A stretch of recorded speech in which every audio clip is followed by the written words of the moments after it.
I think of what I'm doing now. I had no idea that I wanted to be a coach when I was growing up. I loved athletics.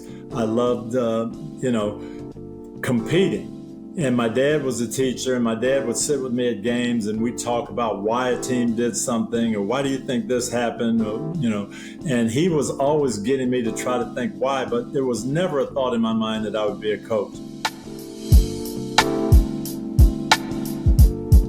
Hey, what's going on? Welcome to another edition of the Our Storylines podcast. As always, I am your host, Gabe Henderson, and today we have a special Hall of Fame edition of the show.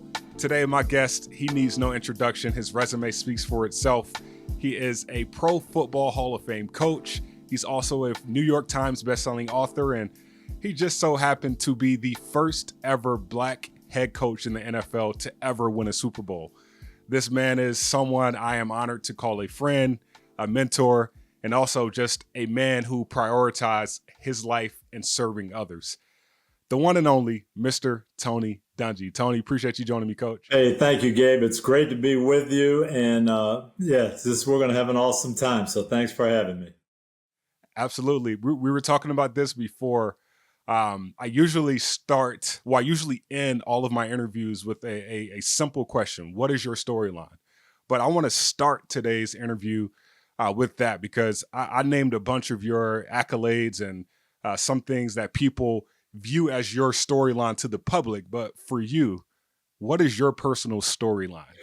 I would have to say, Gabe, I'd start out by calling it unbelievable. Some of those things that you mentioned, when I think back, and to me, growing up as a little kid in Jackson, Michigan, 40,000 people in the city, never expecting those type of things to happen. I was blessed to have a mom and dad who taught us to think big and don't worry about what other people say about you, determine your own path.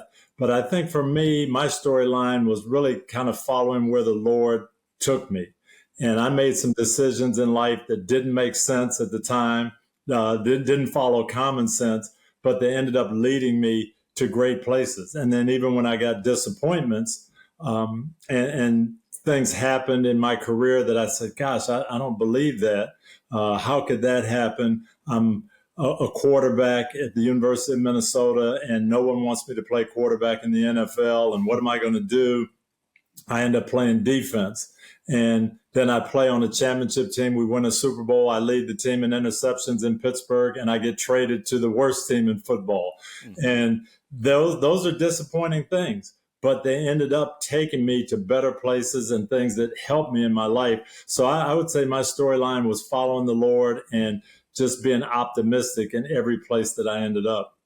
That's amazing. I feel like that is the reason why a lot of things have been birthed in your name, whether that's books or quote unquote the Tampa 2 defense, or just being able to provide hope for individuals who have been able to follow your shoes. I know a lot of our listeners are individuals who may not have played sports, but they have gone through transitions in their life and will continue to do so. When you think about the word transition, what are some things that come to mind that can help us get through what a transition could potentially look like if we don't really dig deep down to be able to, figure out who we are? Yeah, I think, Gabe, we all have a plan in life, and we lay these plans out. Well, I'm going to do this. I'm going to go to high school and I hope to get a scholarship. I'd love to play football in the Big Ten. That was my plan, and it came to fruition. I had a great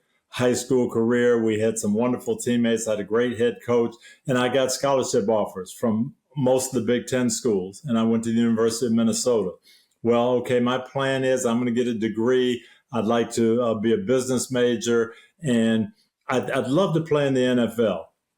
Well, that plan didn't materialize right away. It didn't materialize the way I thought. So you have to be able to adjust. And I think the biggest thing is to not what's the word I'm going to look for here? To not panic when the plan doesn't go the way you think it's going to go. And so often we do. Oh my gosh, I wanted to get this business degree, and halfway through, it just didn't seem like business was the way I wanted to go. okay, don't panic. Be ready to change. If you have a different thing that attracts you, don't worry about it. Adjust that plan and go. And for me, a lot of times the plan was adjusted not by me, but by circumstances and what happened. And I had to roll with the punches, regroup, and then go from there. Coach, was your plan to ever be a pioneer for so many different No. levels in life? And explain. I think of what I'm doing now. I had no idea that I wanted to be a coach when I was growing up. I loved athletics. I loved, competing. And my dad was a teacher, and my dad would sit with me at games, and we'd talk about why a team did something, or why do you think this happened, and he was always getting me to try to think why, but there was never a thought in my mind that I would be a coach. So I'm really progressing, wanted to get this athletic career going. I was a quarterback my entire life. From the time I was in sixth grade, they put me at quarterback. I didn't play defense, never made a tackle. And then all of a sudden, I get to the end of my senior year in college, and the NFL teams are saying, well, we don't think you can be a quarterback, but if you're willing to switch positions, we might have a spot for you. Well, I had a chance to go to Canada and play in the Canadian League and play quarterback and stay in my spot. But there was something inside me, and I don't even know what it is to this day. I want to play with the best. I want to be with the best. So if that means I have to change positions to go to the NFL, I'm willing to do that. Warren Moon is a good friend of mine. He had the same decision, and he said, no, I'm a quarterback, so I'm going to go to Canada. He went to the Canadian League, won 5 Grey Cups, most valuable player, and then Yeah. comes back to the NFL and is a Hall of Fame quarterback. But for me, it was just, okay, the plan is a little different. I'm going to adjust. I went to Pittsburgh, and it was a wonderful experience for me. I learned what a championship team is all about. Chuck Noll, my coach, was phenomenal. He was a great mentor, but I also saw the Rooney family and how they ran the entire organization, and it made an impact on me. I became a different person then. One of the first things they told us when we were rookies is you have an obligation to this city. So rookies, once a month on your off day, you have to do a community service project, and they had them listed on the board, and you could pick from them. And so I did 4 or 5 community service projects my rookie year. And you're out in the community and you say, wow, this is great. Pittsburgh is a neat place to live. And I got to meet these people at the convention center, and it was awesome. So I learned that there was more to life than playing the game of football. And that was really, really important to me. Well, then the plan changed again. We won a Super Bowl, but I got traded. And now my buddies are winning their 4th Super Bowl ring, and I'm playing on a team that only won 2 games in San Francisco. And gosh, Lord, why are you doing this to me? And why am I not back there? And why am I not winning? Well, hey, I've got something more planned for you. I get traded again to the New York Giants, then I get cut, and I'm 25 years old, and I don't know what I'm going to do. I've got a business degree, but I don't have anything in the business world that I'm fired up about. I really like athletics. I love football. I'm still young. Maybe the phone will ring again. Well, the phone did ring, and it was my coach, Chuck Noll, saying, hey, you've got a nice way that you learn things, and you've got a great skill in being able to communicate with people. I think you could be a good coach. I had never thought about coaching before. And he said, we don't have room on our staff, but I'm willing to create a position. You can learn from our guys. You can help out. And I was 25 years old, and I started in the National Football League with no experience. And that just doesn't happen. But that wasn't my plan. I had to adjust. And then for the next 28 years, I loved coaching. There was nothing that you could do that would be better for me than coaching, but it was never my thought growing up. That's such a powerful testimony, because a lot of people, when they get to that point where, things are getting taken away from you and you're stuck at a what do I do? And you get that first phone call or you get that first opportunity, and it's something that you don't envision or you Yeah. hadn't envisioned for yourself. And you say, okay, you know what? I'm quote unquote, I'm a bet on myself and do something else. What was that in you to basically that helped you say, hey, I'm not doing anything else. I've never done this before, but I'm still going to pursue this coaching passion, which ultimately for me and a lot of people, I'm glad you took that opportunity for what it led to. But what was that in you that helped you make that decision to say, okay, I'm going to follow whatever this direction is God is calling upon my life? Yeah. Yeah, no, I asked Coach Noel, what would I do and what is my job description, so to speak, if you hire me? And he said, all of our coaches here on the staff, we only have one thing in mind, that's to help our players. So if you come here, that's your job, to help your players. And when I thought about that, when he said that, I said, man, that is why I enjoyed playing there, because that's what the coaches did. And so if helping someone grow and helping them be better, and maybe helping a young guy like me change positions and still have the confidence to play and get better, if I could do that, that would be awesome. So I went there excited about the opportunity. And it was different than I thought. But then once I got going, all of those things that happened in my life started making sense now. When I couldn't understand it as I was going through it, wow, Lord, you wanted me to be a coach. Maybe that's why I had to switch from defense to offense, or offense to defense, and learn both sides of the ball. Maybe that's why you put me on a championship team, and then the next year you put me on a 2-14 team, to learn how to be at the top, but also how to build and grow. And all these things that didn't make sense when they were happening, now I kind of get it. And I felt better. I felt like, okay, I think this is what the Lord has for me. Now, what am I going to do with it? Coach, you were the youngest ever assistant coach in NFL history at the time. At the age of 25, you became the youngest ever the youngest ever coordinator in the NFL history at the age of 28. During that time of walking through the shadows of, I wouldn't even say the shadows of death, but not fearing anything, were there any times that you thought about giving up, or you thought about quitting, or you thought about, hey, maybe this isn't for me? Like, what was that like, and how did you get over it, if you did? Yeah, it happened so fast and was happening so well at the beginning. Who starts in the National Football League with an iconic franchise at 25 years old with no experience? It just doesn't happen. So, what is going on, Lord? And things just started taking off. We had good defensive backs.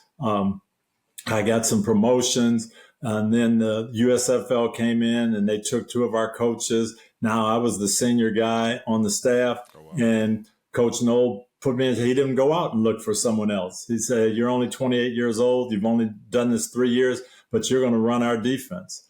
And things like that were just happening. Wow, this is great. This is great. Well, we had some tough years. Some of our players retired, and we didn't have the kind of records that we hoped to have. And I got basically let go. So what happens now? I've got to look for another job. And where's that going to be? And gosh, I thought I'd be in Pittsburgh my whole life, and I didn't expect to have to move. And what do I do? How do I handle this? Well, by this time now, God had taken me through 4 or 5 different transitions, so I didn't fear it. Let me put this in the Lord's hand. Where do you want me to go? Well, I had a chance. I interviewed with Bill Parcells, and the Giants were about to win a Super Bowl in New York. Bill Walsh, my coach with the 49ers, was retiring, and George Seifert was taking over, and he recommended me to George, wanted me to come to San Francisco, and they've got Joe Montana and Jerry Rice and a Super Bowl loaded team.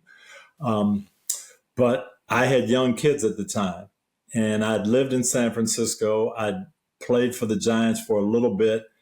They weren't places that I felt would be good for me raising my young family. So I went to Kansas City with Marty Schottenheimer, smaller town, better environment, more like Pittsburgh. I thought better to raise a family. So I put my family ahead of my career at that point, and it was a great move. I ended up learning a lot from Coach Schottenheimer. We had some really, really great defensive players, had a great staff. Bill Cowher was on the staff, and we had a wonderful 3 years there. Well, again, as the Lord would have it, Denny Green calls up. He had coached me. He was my special teams coach the 1 year that I played in San Francisco. Now he's got the head coaching job with the Vikings. Hey, I want you to run my defense. And here I was now after, some disappointments moving around. Now I've got that shot again, and I'm working for a coach that I know and that I really enjoy.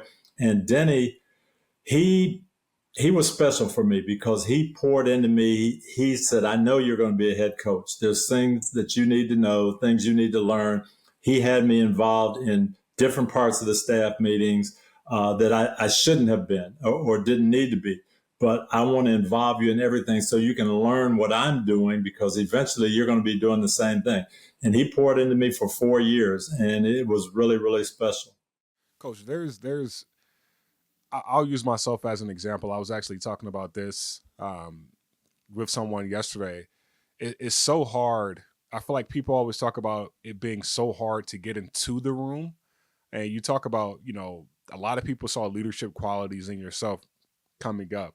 And from a personal level, like I feel like I've never had problems getting in the room.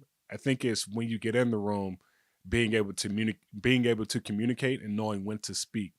When was that moment for you? Like, how did you navigate?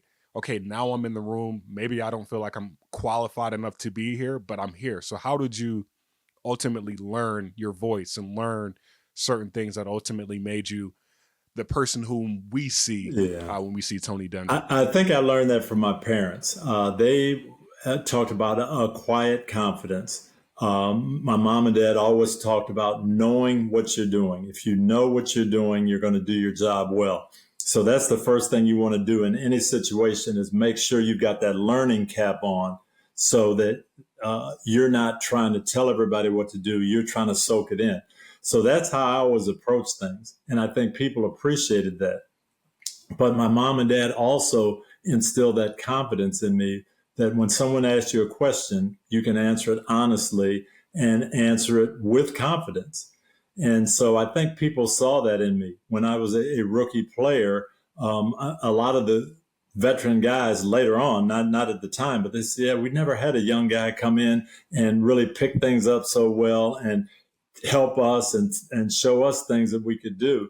And it wasn't like I was trying to do that. It was just that's who I was. And so my recommendation to people would be, when you step in a new environment, don't be the know-it-all. Don't be the person who has all the answers. Make sure you're learning and soaking things in. But by the same token, when people ask you a question, don't think, oh, well, I'm too young or I'm too inexperienced. I can't. Here's what I think. I could be wrong, but here's my view of things. And that's what I tried to do. Coach, that's such a great point. And when you think about just the game of sports, football is, my favorite sport, but just the game of sports in general, there are quote unquote more great players than there are coaches. And I say that because there are more players than there are coaches. And I feel like there are a lot of players that don't become great coaches, but they also have a lot to give when it comes to, hey, here's how being a player, here's how it correlates to life. I line up in front of this person, and this is how like there's a playbook for how to do that. As a great coach, what traits correlate to life? I think it's very, very similar. No matter what path you take, what career you want to go into, I look at leadership as the key. And it's really different than the world would have you know it. I take my leadership principles from the Bible, and I think that's really the best thing. And Coach Noel hit on it when he told me that. He wasn't speaking biblically, but it's the same principle. If you want to be a great leader, you have to help the people underneath you. And so often we get in positions and we think, oh, I've got to make all the decisions. I've got to show people that I'm the toughest guy. I've got to show people that I'm the smartest guy in the room. And that's not necessarily what a great leader does. If you can galvanize people and help them be the best they can be and pull people together, you're going to be a successful leader. And so that's what I always try to do. How can I, number one, bring everybody together for one reason, one purpose? And in sports, it's easy. Hey, we want to win. We want to win a championship. Okay, that's our galvanizing thing. But Yep. I also, especially when I got in the position to be the head man, hey, we want to make a difference in our community. We want to win games. We want to win championships, but we want to make Tampa a better place to live. We want to make Indianapolis a better place to live. So that's part two of what we're going to do. And then part three is, how can I help you guys achieve that goal?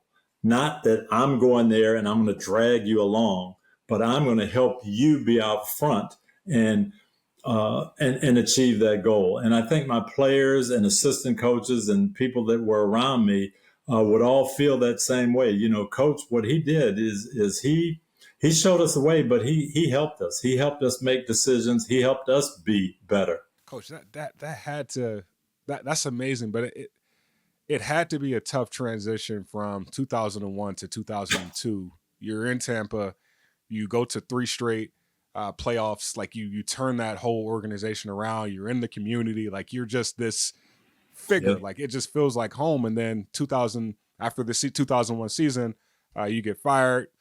Granted, Indianapolis needed you for a reason, but that period of you get fired 2002, they bring in a new coach, and the year after you leave, the Tampa Bay Buccaneers are in a Super Bowl. Like, how do you navigate that? Because I mean, when it comes to life, like you build towards something, and this is all I'm putting everything in. Like, I'm not going to say all my eggs are in one basket, but hey, this is my purpose, and then it gets taken away from you, and then someone behind you comes and picks up the pieces, and then hey, this is what we're doing. Like, how did you navigate that time of transition? Yeah, that was a tough time. I'd gotten to Tampa, and when I got there, they'd had 13 straight losing seasons. And our ownership said, if we can just be competitive, if we can just get a good team, we'll be happy. Well, in 2 years, we're in the playoffs. And as you say, we made the playoffs 4 times in 5 years. And you think, boy, we're doing really well. We're rolling with this. We were that far from a Super Bowl, and lost the game 11-6 right at the end to the Rams, and they end up winning the Super Bowl. So you think, hey, we're on the right track. We're going. I am feeling good about what we're doing in the community. We've got some great things going on. This is where God wants me. And the owners come in and knock on the door and say, you know what, we don't think we can go much farther with you. We're going to make a change. And it was devastating.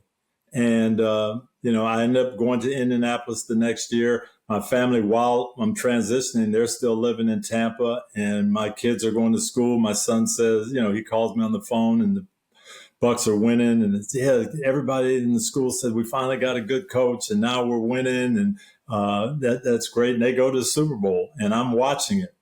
And a lot of the players are my guys, and I'm feeling great for them, but really disappointed that I'm not there with them. And that was tough. But what I had to think about was, God, you've got a plan for me. For some reason, it wasn't to stay there. You moved me to Indianapolis. Well, I ended up finding the same type of things. We got that same community, that sense of togetherness. We got some young guys who grew, and we ended up winning our Super Bowl 5 years later. And I have a circle of friends that I never would have had if I'd stayed in Tampa. So you don't always know when you face those disappointments why, but if you keep that faith and keep believing that around the corner there is going to be some good things, no matter how disappointed you are. That's hard, but that's what you have to do. That's amazing. I think that's a great recipe for life. And just transitioning to Indianapolis. There's a guy, Coach, that I've always been a fan of. A lot of people think I'm weird that I'm a fan of his, but I think this guy. Correct me if I'm wrong. I think he's the glue between you and Peyton Manning. It's your former college coach, Tom Moore. I've Yeah. always wanted to meet Yep. him. He just so happened to be in Indianapolis when you made that transition. Can you just? We don't hear much from him. I know he's a pivotal person in your life, a pivotal person in Peyton Manning's life. Like, can you just give our audience just a understanding of just who he is and Yeah. what that meant to have him during that transition of one of the toughest times of transition in your life? Yeah. Tom Moore has been an assistant coach for almost 50 years. They don't put assistant coaches in the Hall of Fame, but if they did, he should certainly be there. He was the quarterback coach at Minnesota when I got recruited to the university. He trained me. We ran the same no huddle, high octane offense that the Colts ran 40 years later. We were doing it in college. He actually came and got me. I had never been on a plane in my life. And I'm supposed to take my recruiting visit to Minnesota. And I called him up and said, I'm so nervous. I don't think I can get on this plane. I'll come and ride with you. That's the kind of guy he was. So he took Wow. me to the airport, put me on the plane, rode with me. And he was my coach for 3 years at Minnesota. Then he went to the Steelers, went on to this great career. And I tried to hire him a couple of times, but he was always under contract. So I wasn't able to hire him. Well, just the way the Lord works it out, in 2002, I get hired and he's on the staff. And the owner said, you can keep anybody on the staff that you want, or you can bring in who.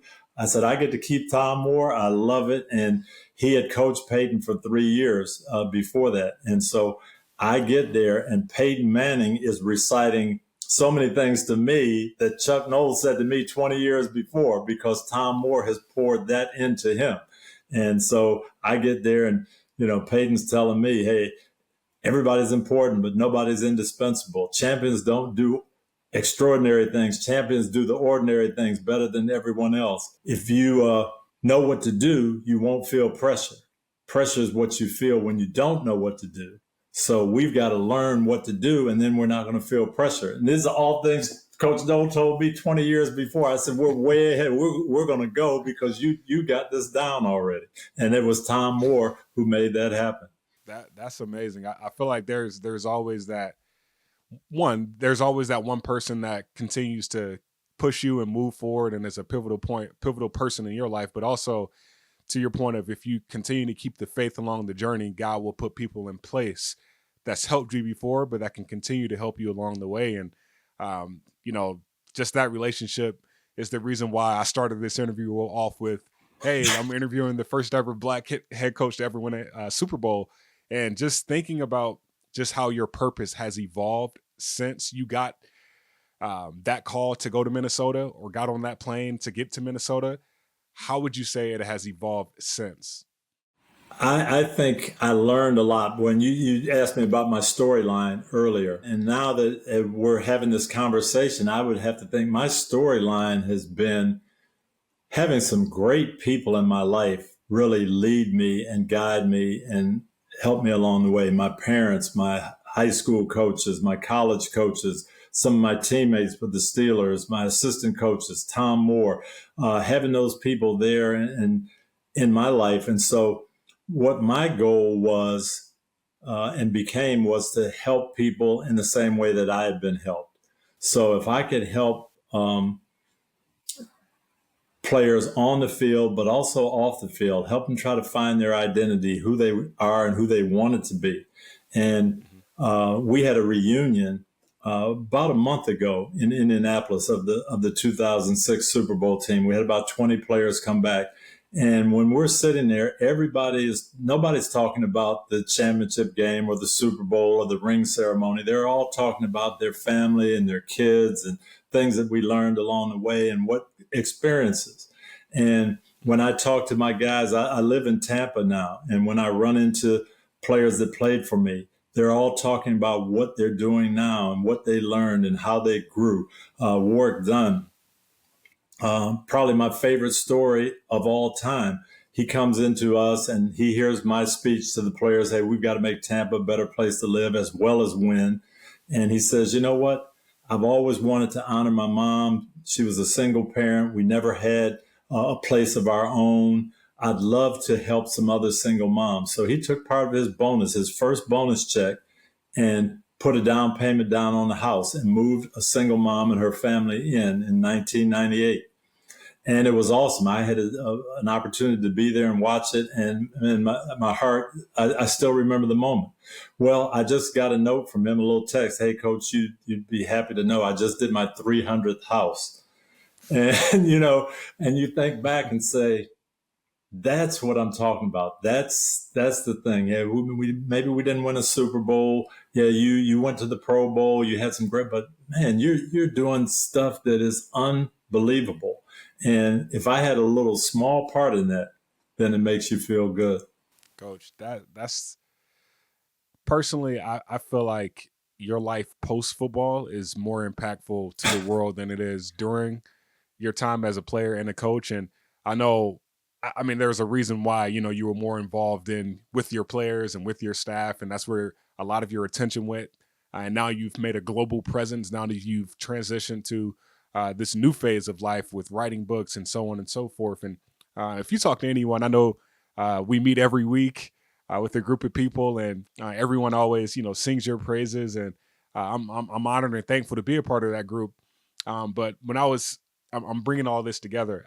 I was reading this book yesterday, and it's something that I've personally have been trying to deal with, and it's called the virtue trap. Mm. And the virtue trap is, in so many words, when you're so big on helping others that you forget about yourself and you forget about what you truly need, because you're always at the need and the expense of making sure everyone else around you has whatever they need. For you, someone who is very generous, someone who's very not just generous with, finances, but generous with your time.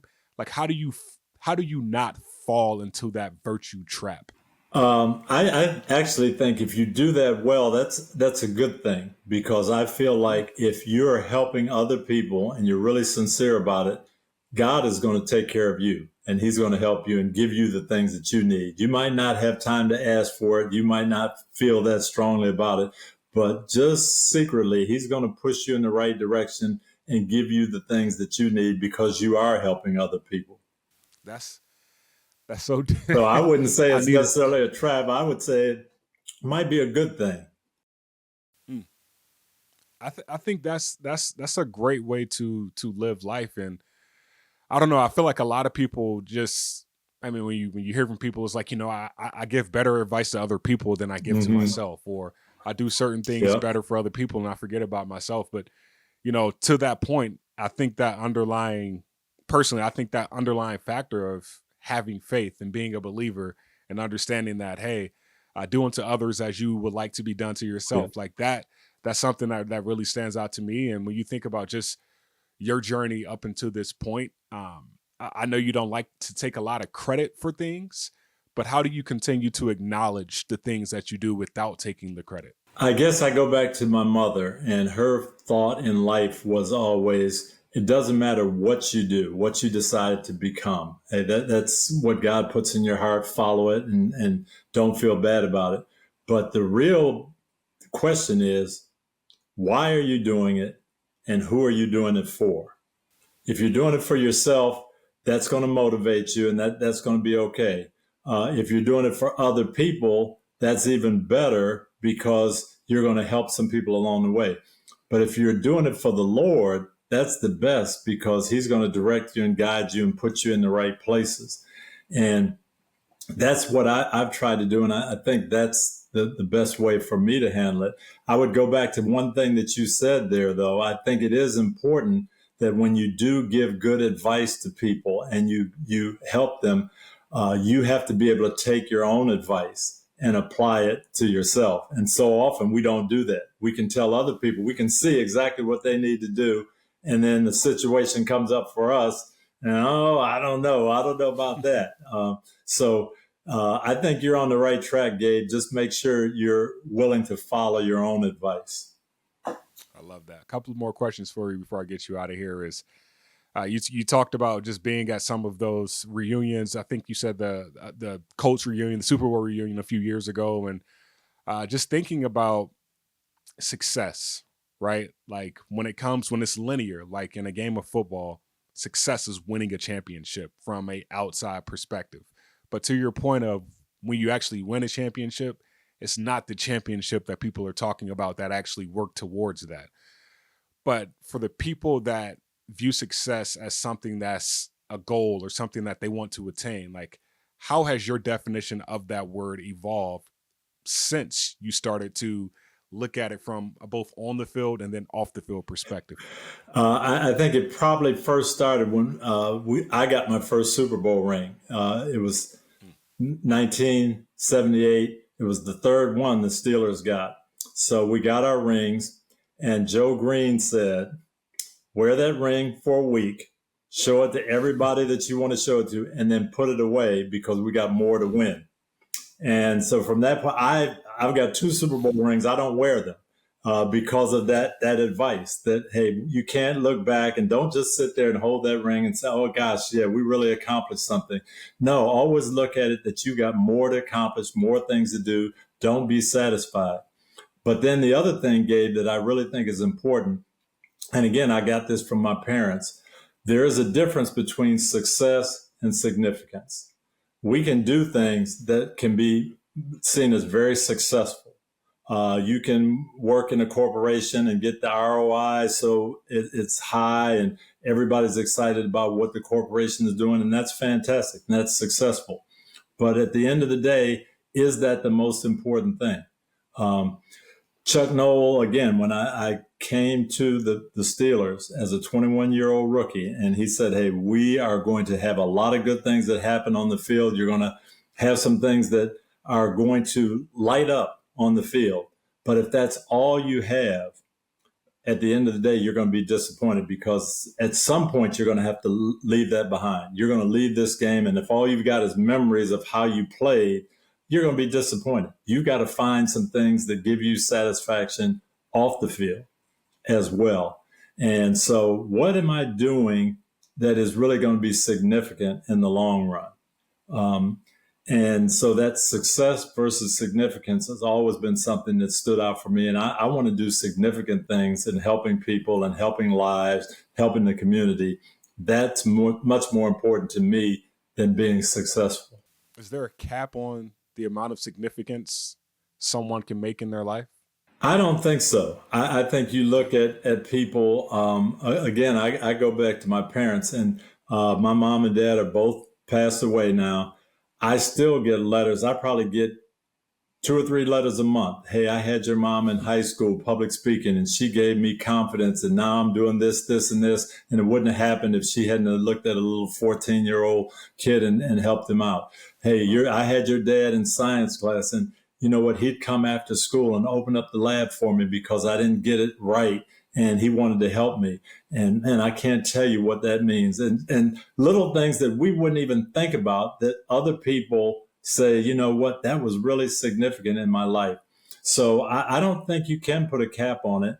And that is one of the things. I'm retired now from football. I'm broadcasting. I'm probably going to retire from broadcasting in a year or two here, see what Don't happens. say that, Tony. Don't say that. Don't say but that. but I am jostling with myself. What can I do to be significant? What has the Lord got for me that really can make a difference? I don't know what that is, but that's what I'm on the lookout for.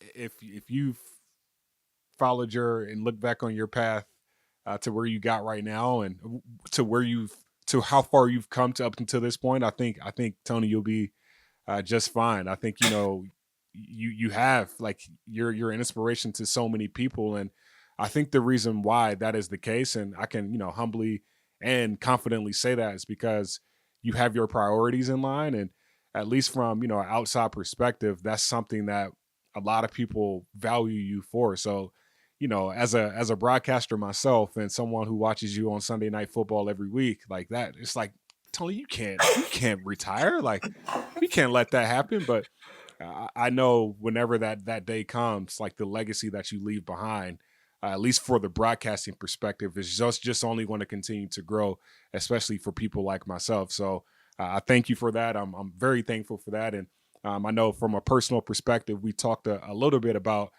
some of the transitions that I have been going Mm-hmm. through, the past few months, and Yeah. how that's led me to ultimately starting this and helping other people that's dealing with times of transition. First and foremost, I want to thank you for just all the wisdom that you've imparted in me on a weekly basis, but two, also helping me find joy in this transition. I know I don't want to put it on one person. I know you always say every week, well, look, thank you, but I'm not God. And I know I know that's something that you're big on, but I do want to say thank you for that, simply because of the fact of I can speak for myself, but a lot of people, when things are kind of taken away from you in a heartbeat, and it may not be because of something you did or something that's because of who you are as a person, you start to look internally and say, like, what did I do wrong, or like, what can I do? And ultimately, I look at it. Dr. Willie Jolly Yes. sent me his book and said, this is only a setback is only a setup for a comeback. And I just look at this as an opportunity to continue to inspire others. And when I think about your journey and some of the things that you've went through, I just look at this opportunity. I look at this time as an opportunity to be present in life. I think, working so hard, a lot of people that work so hard and then you have to make a transition, it forces you to be with your family and forces you to be a father. And it's never a bad thing. But I'm so thankful for that time, and I'm so thankful for that opportunity to have that purpose. And I want to just thank you for the continued wisdom, the continued text messages. I feel like every time I call, I gotta like put on a suit and tie. So being in a jacket today, being in a jacket No. today is like, all right, it is what it is. But I know you know this, but you are such a huge inspiration to a lot of people, including myself, as someone who has followed your journey for a long time now. Well, thank you, Gabe. And I just want to say this to encourage you and encourage other listeners here. I look back at my life and those transition times that were painful, that were disturbing and disappointing, and when I wasn't sure what was going to happen, I look back at those now, and they were the most important times in my life. And they always led to something better for me. So, you may not know what's going on exactly right now, but trust me, it's going to be meaningful. It's going to be good for you. And I always go back to Jeremiah 29:11, where the Lord said to Jeremiah, I know the plans I have for you, the plans for good, plans for a future. We don't always know the plans. And sometimes when you don't know, that's when it gets, oh, what's going on? But God's got good plans for you. We just got to hang in there and let them take place. Absolutely. Coach, that is a podcast. I'm very appreciative of your time today. I know you got some things to prepare for this afternoon, Yeah. but in the meantime, thank you for imparting that wisdom on our guest and just spending some time with me today to be able to continue to inspire the next generation of storytellers. Awesome. Well, you keep it going, and you've got a great story, and the Lord's not finished with it. It's only part way written. Thank you so much, Tony.